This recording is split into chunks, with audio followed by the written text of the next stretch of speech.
মৰাণত পঞ্চদশ বাৰ্ষিক কেন্দ্ৰীয় তৰাচিঙা বিহুৰ অস্থায়ী কাৰ্যালয় মুকলি। মৰাণ উখাপুৰ খেলপথাৰত 4 দিনীয়া কাৰ্যসূচীৰে অনুষ্ঠিত হ'বলগীয়া পঞ্চদশ বাৰ্ষিক কেন্দ্ৰীয় তৰাচিঙা বিহুৰ আজি অস্থায়ী কাৰ্যালয় মুকলি কৰা হয়। মৰাণ নগৰৰ মাজমজিয়াত স্থিত কাৰ্যালয়ৰ ফিটা কাটি উদ্বোধন কৰে মৰাণ মহাবিদ্যালয়ৰ অধ্যাপক তথা আয়োজন সমিতিৰ সভাপতি নবীন গগৈ আৰু সমাজকৰ্মী অঞ্জলি চেতিয়ায়ে।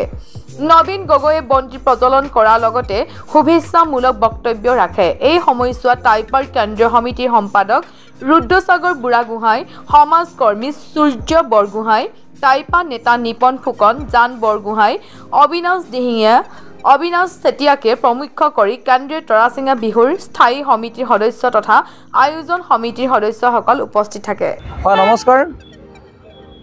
কেন্দ্ৰীয় তৰাচিঙা বিহু স্থায়ী সমিতি আৰু উখাপুৰ মহিলা সমাজৰ যৌথ উদ্যোগত তথা মৰাণৰ বিভিন্ন দল সংগঠন তথা মৰাণবাসী তথা মৰাণ অঞ্চলৰ ব্যৱসায়ীসকলৰ উদ্যোগত আমি অহা 23, 24 আৰু 25 মাৰ্চ তাৰিখে 4 দিনীয়াকৈ এই বৰ্ষৰ পঞ্চদশ বাৰ্ষিক কেন্দ্ৰীয় তৰাচিঙা বিহু আমি উদযাপন কৰিবলৈ লৈছোঁ। আৰু এই বৰ্ষৰ মাৰ্চ মাহত 4 দিনীয়াকৈ অনুষ্ঠিত হ'বলগীয়া এই কেন্দ্ৰীয় তৰাচিঙা বিহুত আমি সমগ্ৰ মৰাণবাসী ৰাইজৰ উপস্থিতি আৰু সহযোগিতা কামনা কৰিছোঁ। আমি 4 দিনীয়াকৈ অনুষ্ঠিত কৰা এই কাৰ্যসূচীত আমি বাণিজ্য মেলাৰ পৰা আৰম্ভ কৰি যুৱ সমাৰোহৰ পৰা আৰম্ভ কৰি আমি সদৌ অসম ভিত্তিত সাজপাৰ প্ৰতিযোগিতাৰ পৰা আৰম্ভ কৰি কেইবাটাও আমি উল্লেখযোগ্য কাৰ্যসূচী আমি গ্ৰহণ কৰিম। গতিকে সমূহ মৰাণবাসী ৰাইজৰ উপস্থিতি আৰু সহযোগিতা আমি একান্তৰে কামনা কৰিছোঁ।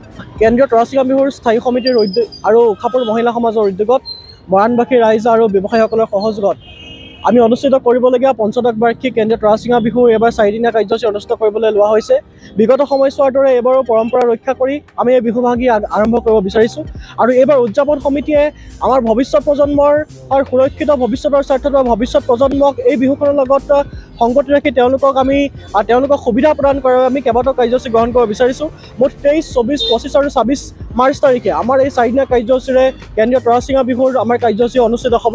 আৰু এই কাৰ্যসূচীতে যুৱ সমাৰোহ অনুষ্ঠিত হ'ব। অসমৰ কেইবাগৰাকীও যুৱ প্ৰজন্মৰ বক্তাই যুৱ সমাৰোহত উপস্থিত থাকিব। ইয়াৰ সমান্তৰালভাৱে আমাৰ মাধৈ মালতী অৰ্থাৎ বিহুৱতী প্ৰতিযোগিতা অনুষ্ঠিত হ'ব সদৌ অসম ভিত্তিত। এই বিহুৱতী প্ৰতিযোগিতাটোৰ এবাৰ খিতাপৰ নাম ৰখা হৈছে মাধৈ মালতী 2025। এই কাৰ্যসূচীৰ অন্যতম কাৰ্যসূচী। ইয়াৰ সমান্তৰালভাৱে সদৌ অসম ভিত্তিত মুকলিতৰ কুইজ প্ৰতিযোগিতা, ইয়াৰ সমান্তৰালভাৱে সদৌ অসম ভিত্তিত সৃষ্টিশীল নৃত্য প্ৰতিযোগিতা, জাতীয় সাজপাৰ প্ৰতিযোগিতা, সদৌ অসম ভিত্তিত বিভিন্ন প্ৰতিযোগিতা আমি অনুষ্ঠিত কৰিব বিচাৰিছোঁ। ইয়াৰ সমান্তৰালভাৱে আমাৰ ৰাইজৰ সহযোগত ৰাইজসকলক আমাৰ প্ৰত্যেকগৰাকী মহিলাক আমি যাতে অন্তৰ্ভুক্ত কৰিব পাৰোঁ তাৰ স্বাৰ্থত আমি তেওঁলোকৰ মাজত পিঠা পনা আৰু গামোচা প্ৰতিযোগিতা আমি অনুষ্ঠিত কৰিম। গতিকে এই 4 দিনীয়া কাৰ্যসূচী অনুষ্ঠিত হ'বলগীয়া প্ৰত্যেকটো কাৰ্যসূচীত আমি অসমবাসী ৰাইজৰ সহযোগিতা কামনা কৰিছোঁ। সেই একেদৰে 26 মাৰ্চৰ সন্ধিয়া যিটো আমাৰ সাংস্কৃতিক অনুষ্ঠান, এই সাংস্কৃতিক অনুষ্ঠান অসমৰ জনপ্ৰিয় কণ্ঠশিল্পী মিৰিদীপৰ গীতৰ শৰাই আমাৰ মাজত থাকিব। প্ৰত্যেক দিনা আমাৰ সাংস্কৃতিক অনুষ্ঠান থাকিব। অসমৰ উদীয়মান কেইবাগৰাকীও কণ্ঠশিল্পীয়ে তেওঁলোকৰ সংগীত পৰিৱেশন কৰিব।